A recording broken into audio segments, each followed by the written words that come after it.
5 seconds.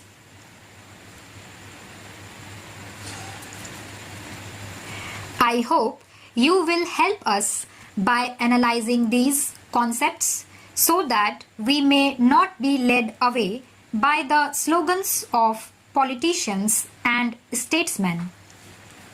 Do not think I am going to decree my tribe of politicians and statesmen here.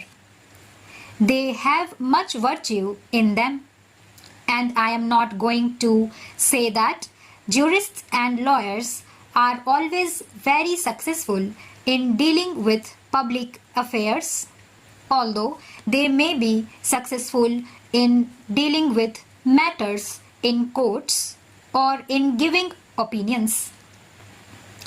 A French writer on statecraft who lived some considerable time ago said, discussing lawyers, that in general the training of a lawyer breeds habits and dispositions of the mind which are not favorable to the practice of diplomacy. Whether that is entirely true or not, I do not know, but there is perhaps something in it. The politicians obviously often go wrong, but the lawyers and the jurists in their ivory towers can also lose touch with reality. Therefore, some of the greatest judges have been those who have not only interpreted the law but adapted it to changing conditions without doing violence to it. It would be absurd for a problem belonging to the middle of the 20th century to be considered by some textbook maxim of the 18th or the 19th century. There is another aspect to this which troubles many of us: how far some recent developments can be fitted in with any conception of international law or moral law.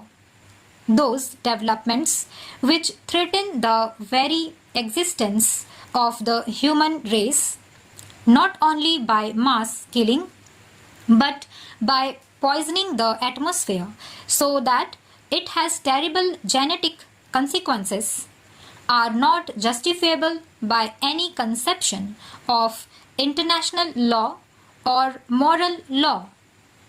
Surely, this is not a matter to be considered only by statesmen and politicians.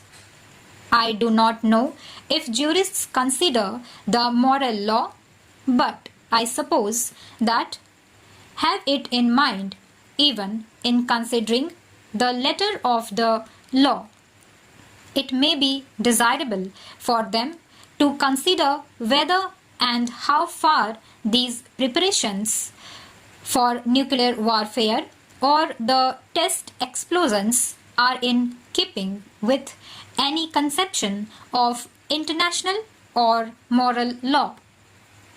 If the politician, as a man who has some responsibility in public affairs, expresses his opinion, it is usually considered a biased and colored opinion because he belongs to the political apparatus of a country. But jurist opinion also carry weight. International law is affected by the world becoming something bigger than the old narrow European community. And as the Attorney General said, modern developments in science and the application of science in communications and in social structures affect our ways of life, international relationships, as well as individual and group relations, and hence the need for a new concept of international law. You have referred, Mr. Attorney General, to punch seal the 5 principles which have been accepted by a number of countries of Asia and some countries outside Asia. I claim no special virtue for them. They are only some simple principles which, if adopted by nations in regard to international relationships, will not only lead us away from war but will establish healthy relationships. They are really simple, and I do not see how anyone anywhere can object to any of them. The recognition of sovereignty, non-aggression, non-interference in international affairs. When a country does not conform to these principles, it is misbehaving and interfering.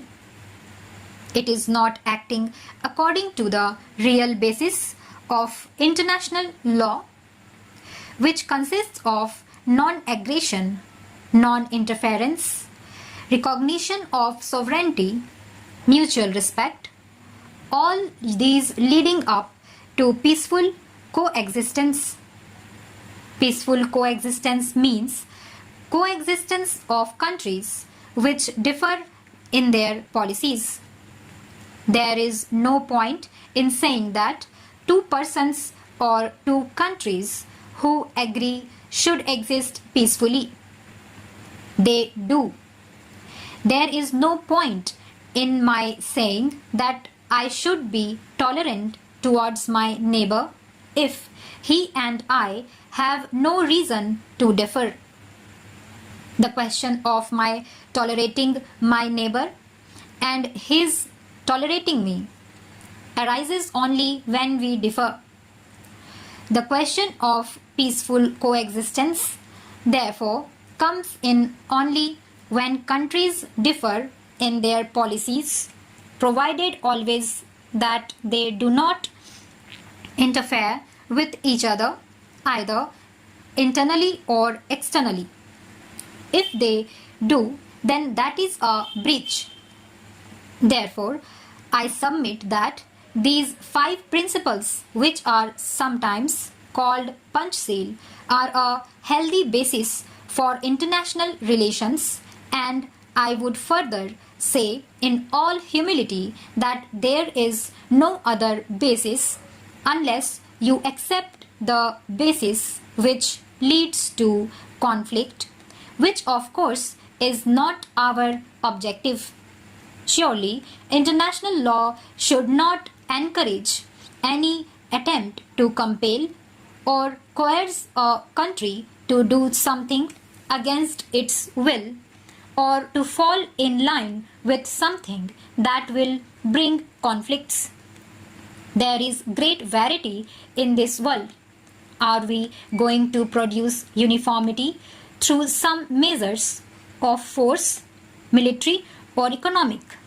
Perhaps it would be a good thing if there were uniformity in basic principles, but that can only develop by argument, by reason, by discussion, by conversion.